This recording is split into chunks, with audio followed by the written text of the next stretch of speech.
Small businesses and entrepreneurs are the heartbeat of the economy in South Africa and anywhere in the world. So, how has COVID-19 impacted them and their ability to thrive? When we come back, we will talk to a small business owner affected by the unintended consequences of COVID-19. So, don't go away, we will be right back.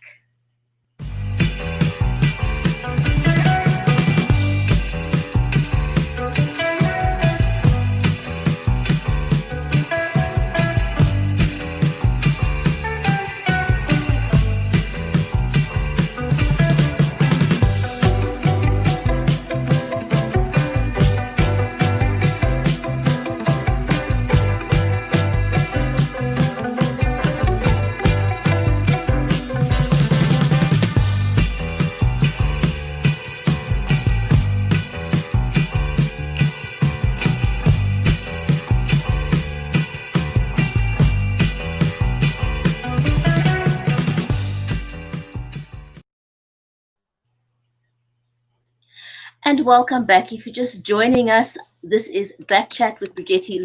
This stream is made possible by StreamYard. At the heartbeat of our economy is thousands upon thousands of small businesses and entrepreneurs. We want to talk to them about how they're coping with the unintended consequences of COVID-19. And today, my guest is Marius Pieters. He is the owner of Eat Out of the Box, a business in Plumstead in Cape Town in South Africa. It's a small takeaway business established in 2010 in Wynberg, a quaint little neighbourhood in Cape Town, and they specialise in the delivery of wood-fired pizzas, burgers, lasagne, and ribs. And they offer handcrafted takeaways and health options like low carb, no carb, gluten free, and plant based meals. Marius, welcome to the show. Great to have you with us today. Thank you for having me. Wonderful. So you're one of the small businesses in Plumstead who's at the heart of the little community in the area. Tell us a little bit about your business. Why did you start your business and why did you choose that location? We felt that there was a need for sort of healthier side of takeaways, and just not going into a commercially produced product that's that's packed full of all kinds of preservatives and pre-made and just mass produced almost. So we decided to open something that's more of a restaurant style, restaurant quality takeaway. So everything is made fresh, everything is made from scratch. We make everything ourselves. We know what goes into the products. We buy from local suppliers. And the Wynberg sort of Plumstead village area was for us, because we mostly do deliveries. 95% of our business is deliveries, and now with COVID we've actually closed our collection counter completely, and we only offer deliveries. So we were looking for a place that was fairly central for the southern suburbs. It was just a great location, easy enough to get onto the highways and into most of the suburbs from where we were. And how many people do you employ, Marius? I've got two businesses. I've got a restaurant in Claremont as well. So together, we've got about 64 people that rely on the business. That's quite a lot of people. Yeah, at the Wynberg branch, probably about 35 people that rely on the takeaway. That includes our delivery drivers and our tele operators, and then obviously our permanent kitchen brigade. That's a substantial amount of people, and the people that you employ, because I want to just pick up on something you said earlier. You said you buy your supplies, so you support local people, businesses as well. As far as possible, as much as we can. There's quite a few smaller suppliers that we buy from. There's a free range egg supplier that we get eggs from that's literally down the road. And yeah, so we also buy from Elgin free range chickens and all the our veg pretty much all comes from Philippi Farms. It is bought some from the market, some direct from the farms. But we do try and support local producers. We've now got a gluten-free bakery. She's based in Durbanville. Just started out, so she makes all kinds of gluten-free rolls and breads. So it's nice that you offer healthy options and again supporting other local businesses. What is your relationship been like with other local businesses in the area?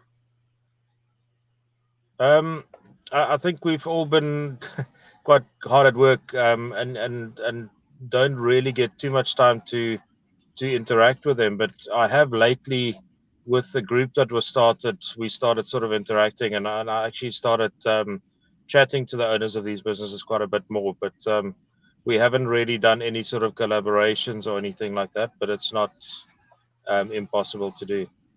Mm.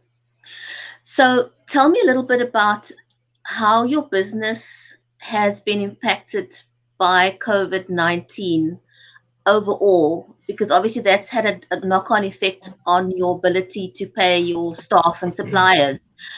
Tell us a bit about how COVID has affected your business. Yeah, I think our industry was one of the hardest hit. The restrictions were quite severe and long lasting for my industry. I would have to talk about the restaurant part of my business as well, which has been harder hit than the takeaway. When we opened the takeaway in May, um, I think a lot of people were at home. They were looking for food to order in, and I think we were in the right place there. Um, so the takeaway was affected massively with the lockdown, the initial sort of hard lockdown, and that affected us with paying staff and suppliers. And we all our bills or all our supplies were really on a 30-day payment structure. So um, we would have to pay our February accounts at the end of March, and the March accounts and so on. So we ended up after the lockdown owing suppliers for February, which we weren't able to pay. And we were in May and June and July, and still struggling to pay February and March suppliers, which has really put us in a really bad financial situation. But like I said, since we were able to open, we've been slowly recovering from that. But it impacted the business quite severely. I think a lot of business owners out there can relate to the difficulties that you've had. In what ways have you had to pivot? What operational changes have you needed to make in order to open up your business? Yeah. Um, Apart from the health and hygiene um, standards that really had to be lifted, but was already in place. Being a restaurant with a kitchen, or a takeaway with a kitchen, we've always been sanitizing our hands. We've always had sanitizers, bottles, and things on the wall. We've always had a hygiene regime that we follow. But obviously, with the COVID thing, we've really ramped things up quite a bit. But there's costs involved in everything that we've had to do since we've opened. Buying in PPE equipment, making sure that everything is in place and that procedures are followed. We weren't able to bring back all our staff at once, so we had different teams running. We also, so it impacted on the number of orders we were able to take, as well as things like curfews. We had to take orders until a certain time and then cut off orders. So we were losing, orders. We weren't able to make all that food all at once. So yeah, it just um, the structures and the procedures that we've had to put in place. Everything's a bit slower. We've got to really double check everything. The drivers have to sanitize before they leave. They've got to sanitize when they come back. When someone arrives, we've got to check them in. We've got to take their we've got to take the temperature. We've got to make a list of who's arrived, what their name address, all of those kind of things. So everything just sort of slows down, and it slows down service as well.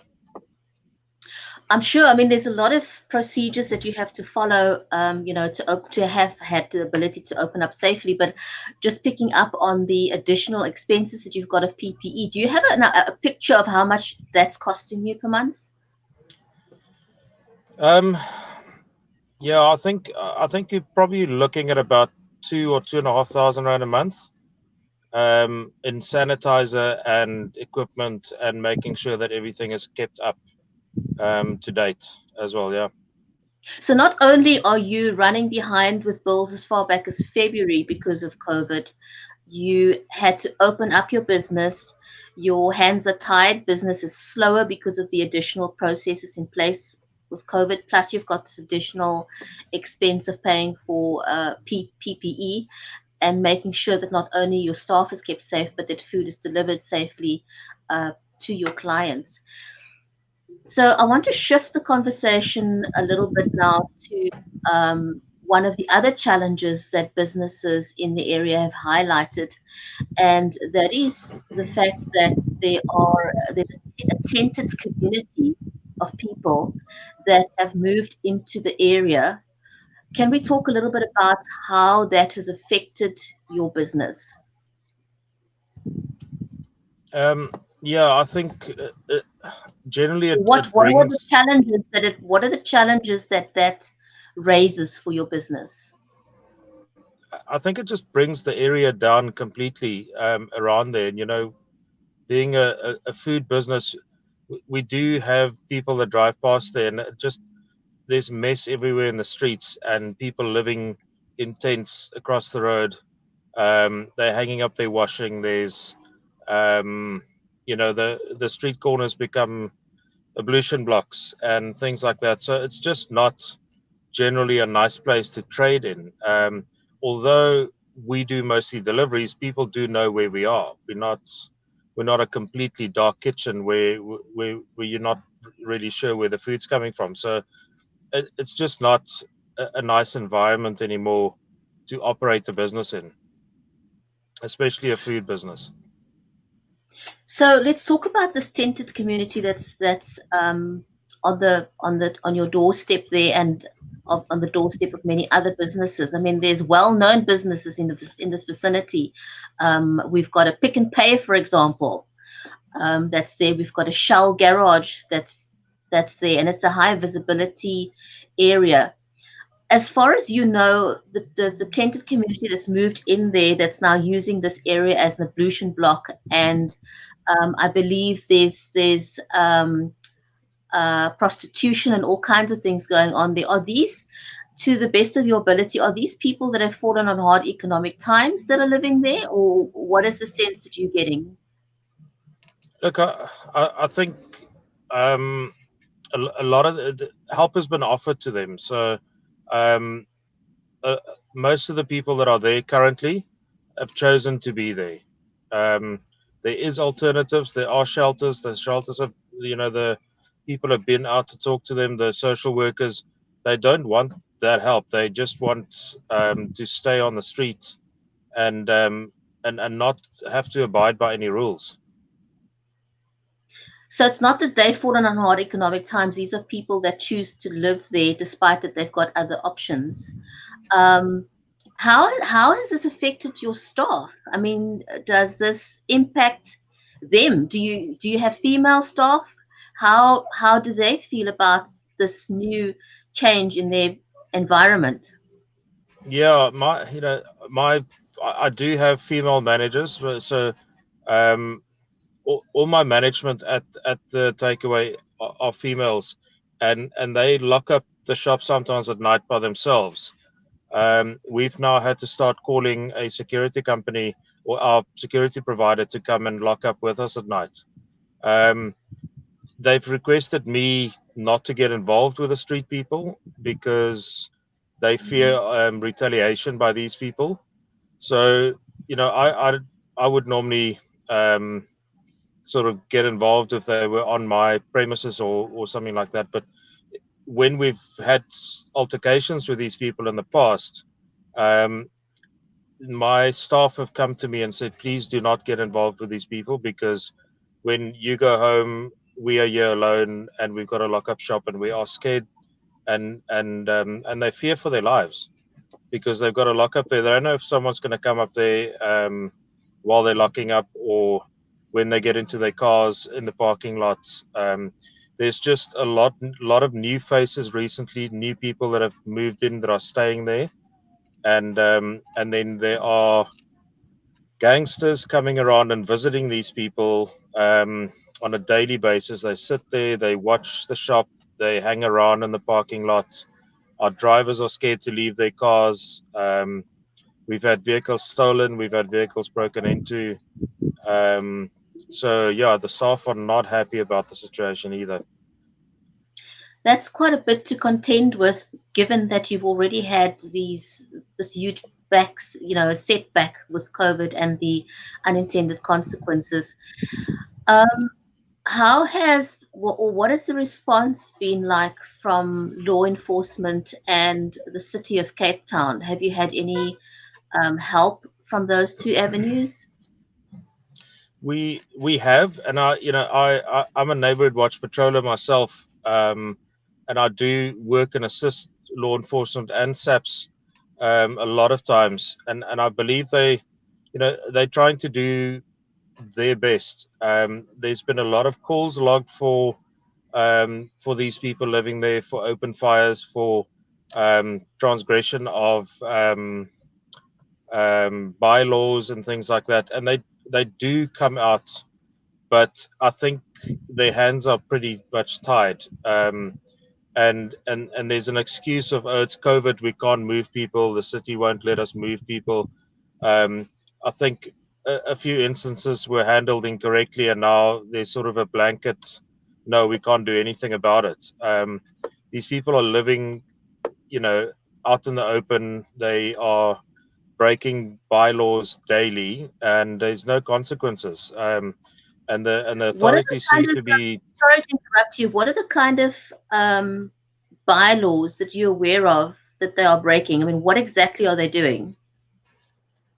making open fires, And that's in close urinating. proximity to a petrol station, right? Yeah, meters from a petrol station. Massive fires. Sometimes it's a bonfire. Anything wood that they can scrounge in the area gets burnt on there. We've got a wooden pallet that we've put outside our back door because we don't allow delivery people into the kitchen anymore. So all our orders get packed at the back door, and then our staff carry it in after removing it from packaging and things like that. But my pallet's been taken. I've had to go and get it back from them from the tent. The pallet was just standing up against the tent, and they'd ripped some of the wood off to put into the fire. So I got most of the pallet back, but some of it's been taken off already. So um, you know, there's prostitution, there's drugs being used openly. Um, there's people visiting the tents all times of the night, going in and out. Um, there's public nudity, there's fighting in public, there's drinking in public. All of those are bylaws that are there's noise nuisance for the residents that live there. They complain constantly that there's noise late at night. These are all bylaws that are being broken, and there seems to be no consequence for doing that. Right. So pretty much you're saying residents' hands are tied, law enforcement's hands are tied, and this is all due to COVID-19. It'll be interesting to find out from the city of Cape Town what exactly the plan is, and perhaps from the local councillor. And perhaps we should even invite her to the show and find out what is the plan for once lockdown is lifted. If their hands are tied right now, it'd be good to know if there's a plan for when lockdown is lifted, if the situation will get any better. Because right now, it's not a great situation for residents and businesses by the looks of it. No, it's not, and I think the COVID lockdown thing is just being used as an excuse. We can't do anything because it's lockdown, and they got nowhere to go. there are options. There's alternatives. We don't give anything to street people, because it enables them and it keeps them on the street. There's a reason why they are in such a visible area. There's quite a few open fields, sort of at the back of the houses. There's a massive open field, quite close to where these people are putting their tents. But if they go there, they won't be seen and they won't get help. So what we're finding is a lot of people are coming into the area and are feeding these guys, giving them tents, giving them cooking equipment, giving them food, and that's really enabling them to stay on the streets. But I think it would be a good idea to get the councillor on the show as well, which I'm not sure if that'll happen. And I would also like to know what the plan is going forward, because if COVID is the excuse, what is the plan? You're 100% right. What do we do after COVID, or what are we going to do with these people? Because what's happening now is only going to attract more people coming to the area, because nothing gets done about it. Or when they do, law enforcement arrives and they do take some of the stuff away because structures are illegal. They can't take the tents, but they will any other structures that are built, and things will be removed. And it happens, and they get told to move, and they move, and an hour later the tents are up and law enforcement is gone. So it's a daily struggle. But yes, there needs to be a plan going forward. It would indeed be great to be able to find out what that plan is, if any, because right now what I'm hearing from yourself and a lot of other businesses is that you're simply stuck and left with the problem, and adding to the already dire situation that you have trying to run a business during COVID-19. So it has a direct impact on your business. Marius, to the people that, obviously, I think people in neighboring areas seem to be coming in and feeding these people and providing them with the tents, providing them with umbrellas, with chairs, with all kinds of things. What would you want to say to those people? What could they do instead? Look, I think firstly they got to realize that the these guys are not staying on their doorstep. Um, they're not interfering with their business. They're not interfering with their life, and in the way they live their lives. The people that live next door to these guys in the tents, we're a business. We close up at night and we go home. Um, the residents that live in the area are massively impacted by these guys. The kids can't play outside in their own garden for fear of these guys talking to them through the gate, or hassling them, or throwing stuff over the wall. There's fires being going on all the time. It's being the fire's built close to a tent that could catch on fire, and it could actually set the house on fire as well. um, there's obviously quite high winds in the area, so those open flames are a massive danger to the area and to the residents as well. There are residents there that won't let their kids out the house because of these guys living there. So yeah, I think I think they need to realize, if they want to help people, they need to help and contribute to institutions that can help these people. I know the city, the responsibility needs to lie with the city to do something about the homeless people. There was a camp that was built under the bridges going into town in the foreshore, which Mm-hmm. I thought was a brilliant idea, where they house people that are destitute and are living on the streets and have no other option. There are facilities for these people, and if people want to contribute, find those sort of schemes, find the U-turns and the places that offer help to these people, and offer them dignity and help where they really need it.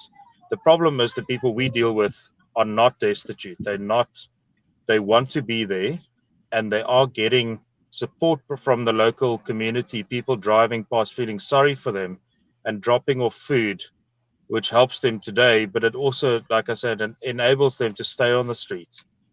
And if they were there and they were getting no help, they would then rather go to a shelter, or they would rather then go back to where they stay. Um, I had a conversation with one of the main tented guys that live there. He's got family. There is a place he can go to. He just chooses to stay there, and the excuse is that he's scared of the gangsters in the area where he's from.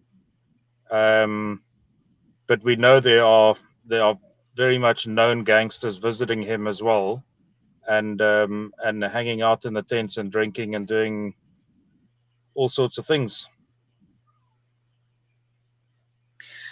So this is a huge problem, and I can only hope that at some point there will be some resolution coming from the city of Cape Town um, to change the situation, and one would hope that it would change sooner than later. I believe that apparently there is one option that is open to businesses and residents, and that's the possibility of leasing that land and being able to fence it up. But again, I believe that that is a process that could take years. And in the meantime, that situation could only but grow a whole lot worse, faced with the prospect of this process taking years to happen. I'm not quite sure why it would take years to lease a piece of land. Um, it'd be great to get an explanation for that. It's unused land. It's not as if anything needs to be moved in order for, to make this happen, and it's literally some paperwork. So it'd be great to find out from the city of Cape Town what it is that will make this process take years before it could be implemented, because that is one solution, I believe, to help businesses and residents in the area. Marius, thank you so much for sharing your perspective with BackChat. Any final words before we close? Thank you. It was an absolute pleasure.